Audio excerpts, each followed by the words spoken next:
আসসালামু আলাইকুম রহমতুল্লাহি ওবারাকাতুহু। জাতীয় ঐক্য ধরে রাখার দায়িত্ব শুধুমাত্র কি বিএনপির, নাকি এই দায়িত্ব সবগুলো দলের এবং সবগুলো মানুষের, যারা আমরা এই বাংলাদেশটাকে ভালোবাসি?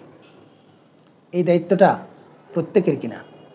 নিঃসন্দেহে বাংলাদেশে সবচাইতে বড় দুইটা দল হচ্ছে আওয়ামী লীগ এবং বিএনপি, এবং বাংলাদেশের মানুষ এই দুইটা দলের উপর ভরসা করেছিল এবং এই দুইটা দলের উপর ভরসা করে এই দুইটা দলকে বারবার ক্ষমতায় নিয়ে আসে।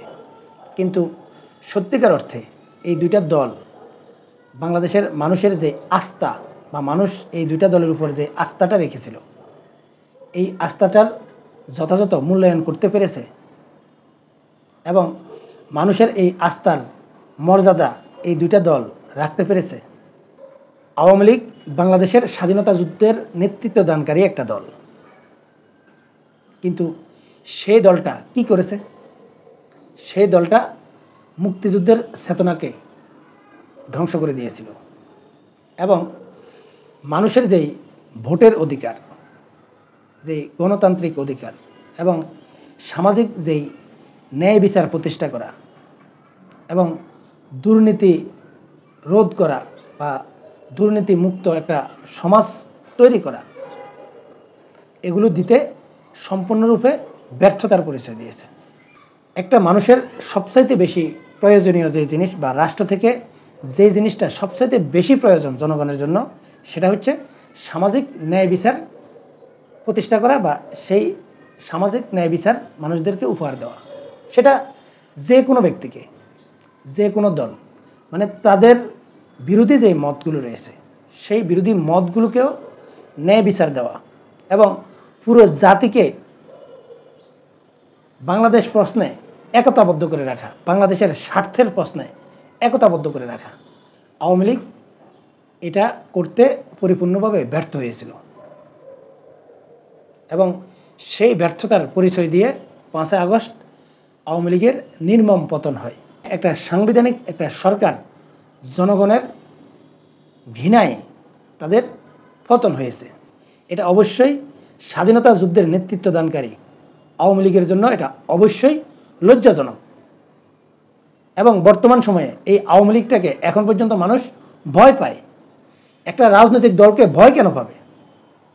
এই যে বিভিন্ন সময় আওয়ামী লীগ নেতাকর্মীদের যে বক্তব্যগুলো, এগুলো সত্যি সাধারণ মানুষ ভয় পাওয়ার মতো। কেন আওয়ামী লীগকে মানুষ ভয় পাবে বা অন্যান্য দলগুলো কেন ভয় পাবে? তারা আবার ক্ষমতায় আসতে পারলে এটা করবে, এটা হয়ে যাবে, এরকম ভয় কেন মানুষ পাবে? তার মানে আওয়ামী লীগ বাংলাদেশের মানুষকে একটা ভয়ের রাজনীতি দেখিয়েছে, আর এটা স্বাধীনতা যুদ্ধে নেতৃত্ব দানকারী আওয়ামী লীগের জন্য চরম ব্যর্থতা। এরপর আসেন 5 আগস্ট আওয়ামী লীগের বিদায়ের পর এখন বাংলাদেশের সর্বোচ্চ শক্তিশালী এবং জনপ্রিয় দল বিএনপি। এতে কোনো সন্দেহ নেই। হয়তো আমরা অনেক সময় কৌশলগত কারণে নিজের দলকে সমর্থন করি বিদায় আমরা কৌশলগত কারণে দলগুলোকে এগিয়ে রাখি।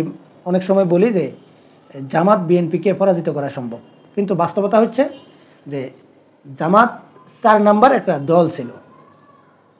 এখন সে 1 নাম্বার দলকে যদি পরাজিত করতে হয়, তাহলে এটা জামাতের জন্য একটা আশ্চর্যজনক বিষয় হবে বা আলাদ্দিনের চেরাগের মতো কোনো কিছু করতে হবে। তাই আমরা মনে করি যে আগামী নির্বাচনে বিএনপি ক্ষমতায় যাচ্ছে এবং বিএনপি আগামী নির্বাচনে ক্ষমতায় যাওয়ার কথা, এতে কোনো সন্দেহ নেই। কিন্তু জামাত বিএনপিকে যথেষ্ট চ্যালেঞ্জ করার মতো সামর্থ্য আমার মনে হয় এখন হয়েছে।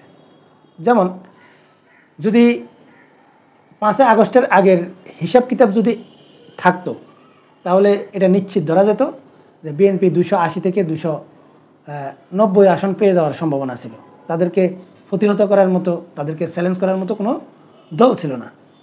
এমনকি বিএনপি যেসব আসনগুলোতে জিতত, বেশিরভাগ আসনে এরকম ব্যবধান হওয়ার সম্ভাবনা ছিল যে বিএনপি যদি 1 লক্ষ ভোট পায়, প্রতিপক্ষ 10,000, 15,000, 20,000 এরকম ভোট পাবে, এরকম সম্ভাবনা হওয়ার কথা ছিল।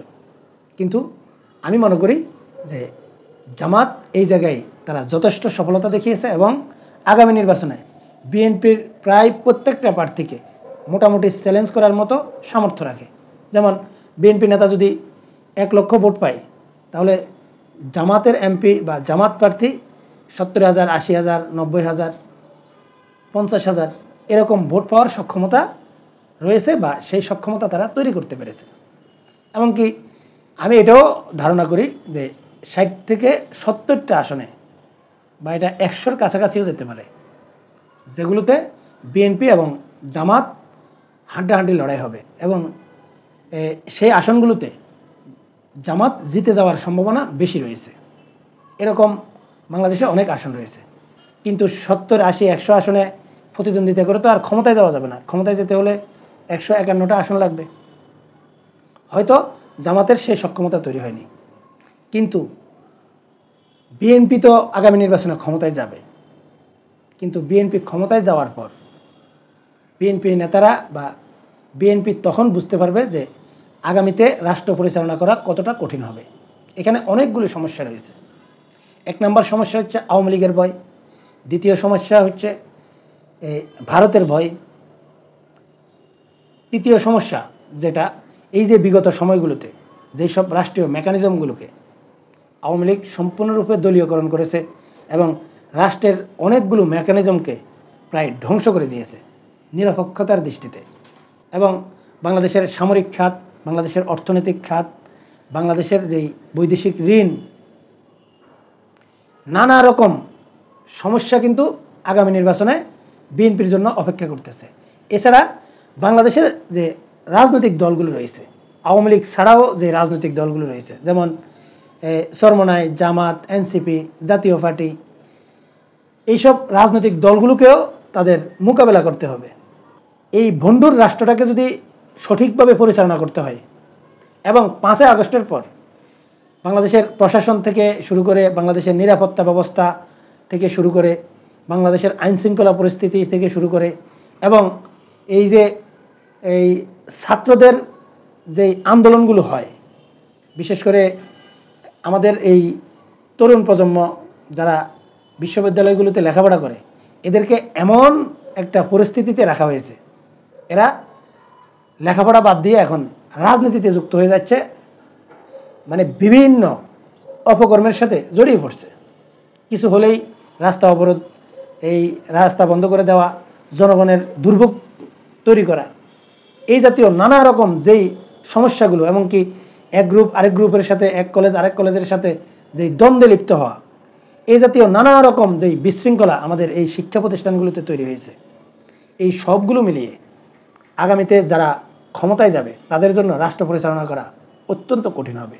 অতএব বিএনপি যেহেতু বড় দল এবং যেহেতু তারা ক্ষমতায় যাবে, তাই এই সব কিছুকে ঐক্যবদ্ধ করে রেখে সুন্দর বাংলাদেশ প্রতিষ্ঠা করা এবং বিগত আওয়ামী লীগ সরকার যেগুলো দিতে ব্যর্থ হয়েছে সেগুলো মানুষকে দেওয়ানো এবং সেটা করে দেখানোর যে চ্যালেঞ্জ, এই চ্যালেঞ্জটা অবশ্যই বিএনপিকে রাখতে হবে।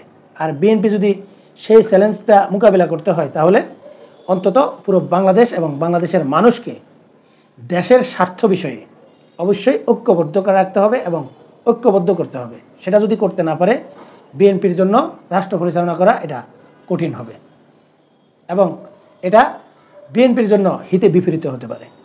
তাই আমি মনে করি যে এই জাতীয় ঐক্য তৈরিতে সবচাইতে বেশি ভূমিকা রাখা দরকার বিএনপিকে, কিন্তু এর জন্য অন্যান্য দলগুলোকেও সেরকম ভূমিকা রাখতে হবে। যেমন বিএনপির পরে এখন জামাত, তারপর জাতীয় পার্টি, এরপর এনসিপি, চরমোনাই বা অন্যান্য যেই দলগুলো রয়েছে, সবগুলো দলকে ঐক্যবদ্ধ রাখা এবং দেশের স্বার্থে ঐক্য রাখা। এমনকি আওয়ামী লীগ প্রশ্নেও তাদেরকে এমন একটা ভূমিকা পালন করতে হবে, বাংলাদেশের স্বার্থের জন্য, বাংলাদেশের স্থিতিশীল পরিবেশের জন্য তারাও যাতে দেশের জন্য কাজ করে এবং আওয়ামী লীগ যাতে পূর্বের যে অপরাধগুলো করেছে এবং যে ভয়ের রাজনীতি তৈরি করেছে সেখান থেকে বের করে এনে সুন্দর এক আওয়ামী লীগকেও মাঠে রাখতে হবে। কারণ একটা জাতি যদি ঐক্যবদ্ধ না হয়, তাহলে সে রাষ্ট্র কখনো আলোর মুখ দেখবে না। এখন কেউ যদি মনে করেন যে আওয়ামী লীগকে বাদ দিয়ে আওয়ামী লীগকে রাস্তায় নামতে দিবেন না, তাদেরকে নির্বাচনে রাখবেন না, এদেরকে রাখার প্রয়োজন নেই, এইসব চিন্তাধারা করে আপনি আবেগে অনেক কিছু বলতে পারবেন, কিন্তু বাস্তবতা অনেক কঠিন।